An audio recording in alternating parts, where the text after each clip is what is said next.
ಮಿಥುನ ರಾಶಿಯಲ್ಲಿ ಜನ್ಮಗುರು ಇರ್ತಾನೆ. ಜನ್ಮಗುರು ಇದ್ದಾಗ ಎಲ್ಲರೂ ರಾಮನೇ ಗುರು, ಜನ್ಮಗುರು ಇದ್ದಾಗ ವನವಾಸ ತಪ್ಪಿದ್ದಲ್ಲ.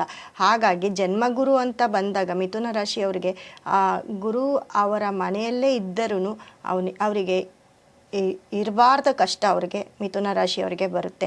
ಮತ್ತು ಮೂರನೇ ಮನೆಯಲ್ಲಿ ಕೇತು ಬದಲಾವಣೆಯಾಗಿ ಮೂರನೇ ಮನೆಯಲ್ಲಿ ಕೇತು ಇರೋದ್ರಿಂದ ಫ್ರೆಂಡ್ಸಿಂದ ಜಗಳ, ಬಂಧು ಬಳಗದವರಿಂದ ಜಗಳ ಆಗುತ್ತೆ. ಕೆಲಸದ ವಿಚಾರದಲ್ಲಿ ಜಗಳ.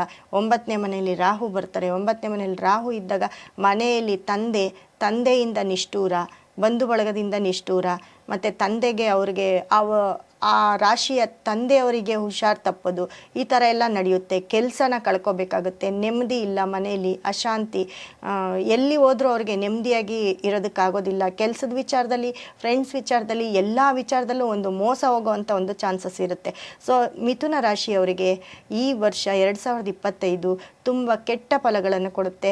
ಅಶುಭ ವಾರ್ತೆಗಳನ್ನು ಕೇಳಬೇಕಾಗತ್ತೆ. ಅವರು ಕೆಲವೊಂದು ಸರಿ ತಂದೆಯನ್ನು ಕಳ್ಕೊಳ್ಳೋವಂಥ ಒಂದು ಪರಿಸ್ಥಿತಿ ಬರುತ್ತೆ. ತುಂಬ ಆಪ್ತರನ್ನ ಕಳ್ಕೊಳ್ಳೋವಂಥ ಒಂದು ಪರಿಸ್ಥಿತಿ ಬರುತ್ತೆ. ಹಾಗಾಗಿ ಮಿಥುನ ರಾಶಿಯವರಿಗೆ 2025 ಒಂದು ಶುಭ ಫಲ ಯಾವುದೂ ಇರೋದಿಲ್ಲ, ಎಲ್ಲ ಅಶುಭ ಫಲಗಳೇ ಇರ್ತವೆ.